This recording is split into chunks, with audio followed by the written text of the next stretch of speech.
മൊത്തം മനസ്സിൽ ഇഷ്ടപ്പെട്ട ഒരു അവതാരികയായത് ലക്ഷ്മിയുടെ ആ ഒരു ചിരിയാണെന്ന് എനിക്ക് തോന്നുന്നു. കാരണം അത്രയും നിഷ്കളങ്കമായ ഒരു ചിരിയും സുന്ദരിയാണെന്ന്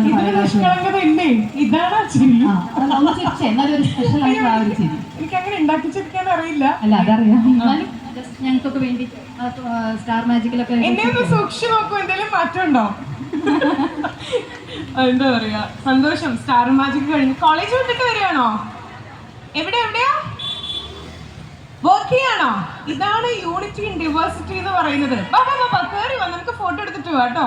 വന്ന എല്ലാവരുടെ കൂടെ ഫോട്ടോ എടുത്തിട്ട് ഞാൻ പോകുള്ളൂ. അപ്പുറത്തെ ഓഫീസിൽ നിന്ന് ഇപ്പുറത്തേക്ക് വന്നു. ആദ്യത്തെ പേരിൽ വിജയിച്ചു പാലക്കാട്, ഇനി അതിലൊരു സംശയമില്ല. അത് നിങ്ങളുടെ ബോസിന്റെ ഒരു സ്പെഷ്യൽ മെൻഷൻ.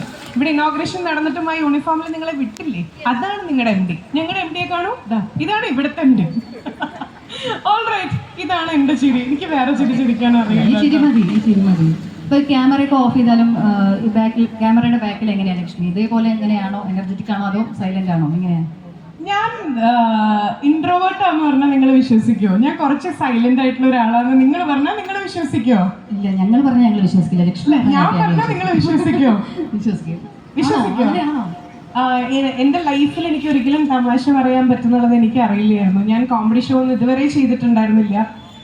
ടപ്പർപ്പടാറെന്ന് പറഞ്ഞ സ്റ്റാർ മാജിക്കിലേക്ക് എനിക്ക് ക്ഷണം വരുമ്പോൾ ഞാൻ അതിനു മുമ്പ് മ്യൂസിക് ഷോ മാത്രമേ ചെയ്തിട്ടുള്ളൂ. അപ്പൊ ഞാൻ വിചാരിക്കുന്നുണ്ട് എന്നെ എന്ത് വിശ്വസിച്ചിട്ടാണ് എനിക്ക് ഇത്രയും വലിയൊരു ഷോ തരണേന്നുള്ളത്.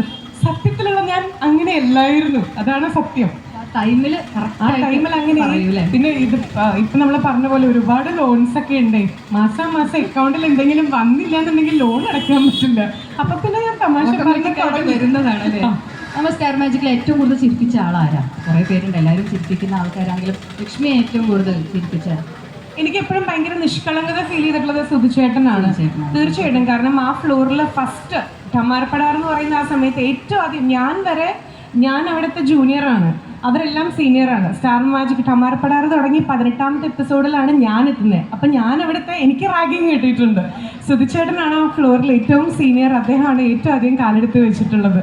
അങ്ങനെ തീർച്ചയായിട്ടും നമ്മളെ വിട്ടു പിരിഞ്ഞു പോയെങ്കിലും അല്ലേ, നമ്മുടെ മനസ്സിൽ ഇന്നും അദ്ദേഹം നിറഞ്ഞു നിൽക്കുന്നുണ്ട്.